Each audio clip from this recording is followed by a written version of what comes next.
아침에 나로 주의 인자한 말씀을 듣게 하소서. 성도 여러분 안녕하세요. 화요일입니다.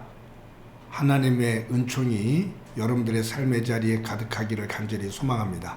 말씀 한 곳 봅니다. 누가복음 11장 5절부터 13절까지의 말씀을 제가 봉독해 드립니다. 또 이르시되 너희 중에 누가 벗이 있는데 밤중에 그에게 가서 말하기를 벗이여 떡 세 덩이를 내게 구워달라. 내 벗이 여행 중에 내게 왔으나 내가 먹일 것이 없노라 하면 그가 안에서 대답하여 이르되 나를 괴롭게 하지 말라. 문이 이미 닫혔고 아이들이 나와 함께 침실에 누웠으니 일어나 내게 줄 수가 없노라 하겠느냐. 내가 너에게 말하노니 비록 벗됨으로 인하여서는 일어나서 주지 아니할지라도 그 간청함을 인하여 일어나 그 요구대로 주리라. 내가 또 너에게 이르노니 구하라. 그러면 너에게 주실 것이요. 찾으라. 그러면 찾아낼 것이요. 문을 두드리라. 그러면 너희에게 열릴 것이니 구하는 이마다 받을 것이요. 찾는 이는 찾아낼 것이요. 두드리는 이에게는 열릴 것이니라. 너희 중에 아버지 된 자로서 누가 아들이 생선을 달라 하는데 생선 대신에 뱀을 주며 알을 달라 하는데 정갈을 주겠느냐. 너희가 악할지라도 좋은 것을 자식에게 줄 알거늘 하물며 너희 하늘 아버지께서 구하는 자에게 성령을 주시지 않겠느냐 하시니라. 아멘. 하나님은 우리에게 쉬지 말고 기도하라고, 깨어 기도하라고, 기도할 것을 강조하십니다. 기도라는 단어는 빈다라는 거예요. 약한 내가 나보다 더 강한, 뛰어난 존재에게 비는 거죠.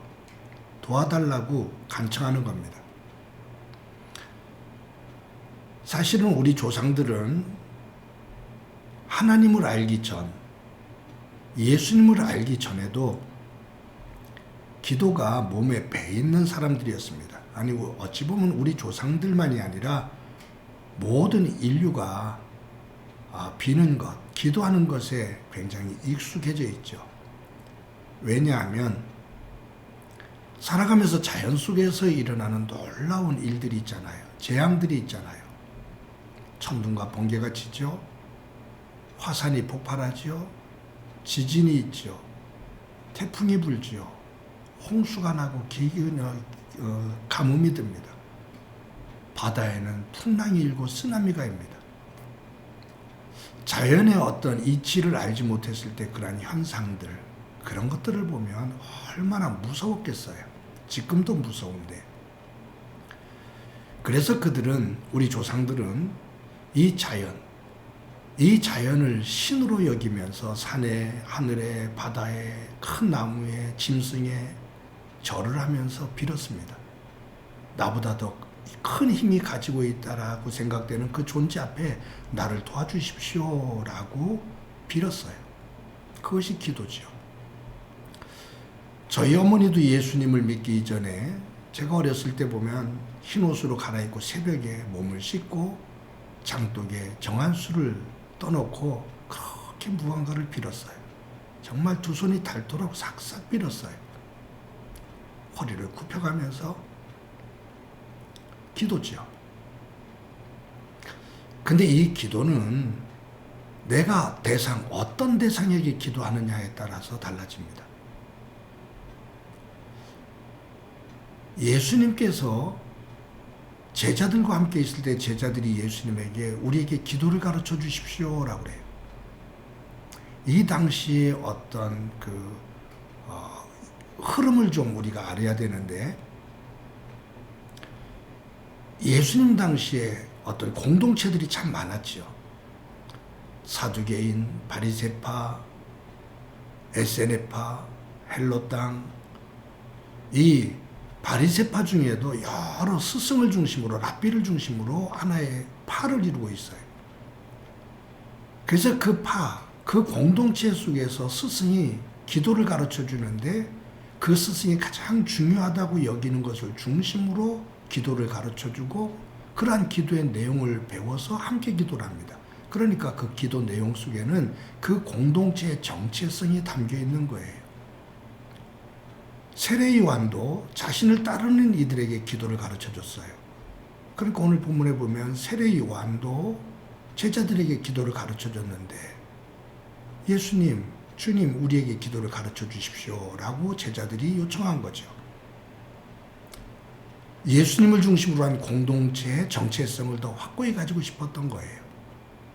그때 예수님께서 가르쳐 주신 것이 주기도입니다. 짧은 주기도문이에요. 이 주기도문이 짧지만 그 안에는 내가 기도해야 될 대상이 어떤 분인지를 분명히 말해요.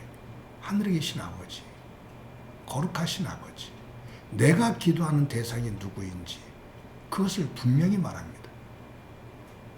그리고 기도하는 사람이 삶이 어떻게 살아야 되는지 그 기도의 내용에 대해서 이야기를 해요. 굉장히 단순한 내용입니다.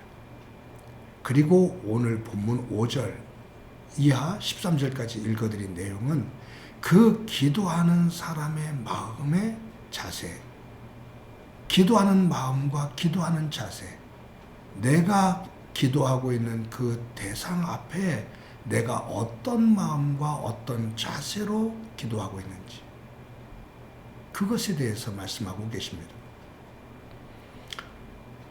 여러분, 우리는 다른 사람의 기도를 들을 수가 없잖아요.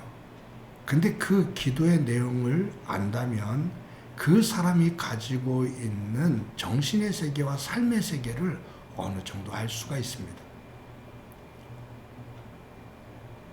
내가 하나님을 믿는데 어떤 하나님으로 믿고 있는지 그 기도 속에 담겨 있어요. 그 기도의 내용을 보면 그 기도 내용 속에서 그 사람이 품고 있는 생각이 보여요. 그리고 어떤 자세와 어떤 마음으로 기도하고 있는지를 보면 그가 그 대상을 향해서 얼마만큼 신뢰하고 있는지를 알 수가 있어요. 기도는 긴 시간도 중요할지 몰라요. 말씀을 하나하나 인용하면서 기도할 수도 있어요. 그런데 기도에서 가장 중요한 것은 내가 믿는 하나님에 대한 정확한 지식, 믿음의 고백, 그리고 내가 바라고 있는 것의 궁극적인 목적, 그리고 나는 그것을 이루기 위해서 어떤 마음을 가지고 하나님 앞에 간절하게 기도하고 있는지, 이것이 우리가 깨어 기도해야 돼요. 깨어있지 않으면 그러한 기도를 드릴 수가 없어요. 내가 하나님 안에서 영적으로 깨어있지 않으면 그 하나님의 대상에 대한 분명한 고백,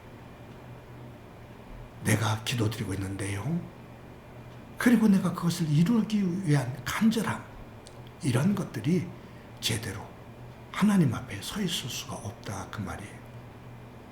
오늘 본문에 보면 구하라, 그러면 너에게 주실 것이요, 찾으라, 그러면 찾아낼 것이요, 문을 두드리라, 그러면 너에게 열릴 것이다 라고 예수님 말씀하십니다. 구해라, 찾으라, 두드리라. 뭔가 조금 더 점증적이죠. 구한다, 그것 가지고 아직 부족해서 찾는다, 그리고 그것이 부족해서 두드린다. 무언가 더 점증적으로 더 깊이 사모하는 마음을 가지고 임하는 자세입니다. 사랑하는 성도 여러분, 저와 여러분이 하나님 앞에 기도하는 그 내용, 내가 어떤 하나님을 믿고 있는지, 우리 조상들이 산신령을 믿고 곰을 믿고 하늘의 북두칠성을 믿고 바다의 용왕을 믿고 그런 대상의 중심에 고백을 가지고 하나님 앞에 서 있는지, 아니면 온 우주를 창조하신 내 삶의 주인이 되시는 그 하나님 앞에 내가 서서 기도하고 있는지, 우리의 대상인 하나님을 제대로 알고 그리고 그 하나님 안에서의 백성으로서의 기도의 내용을 가지고 간절함으로 서서 우리의 삶이 하나님의 영광이 되어지는, 하나님의 그 말씀이 삶 속에 이루어지는 소중한 삶을 살아가는 은혜가 있기를 간절히 소망합니다. 한번 기도합니다. 하나님 감사합니다. 오늘도 귀한 하루를 살아갑니다. 오늘도 우리의 마음속에 품고 있는 기도의 제목들이 있습니다. 내가 지금 하나님 앞에 기도를 드리고 빌고 있는데 그 하나님이 어떤 분이신지, 그리고 내가 기도하고 있는, 빌고 있는 내용은 무엇인지, 그것을 통해서 궁극적으로 이루고자 하는 것은 무엇인지 돌아보며 하나님의 백성답게 서서 구하고 찾으며 두드리는 가운데 하나님의 놀라운 역사하심의 세계를 볼 수 있도록 은총 베풀어 주옵소서. 함께 주시리라 믿고 예수님의 이름으로 기도드립니다. 아멘.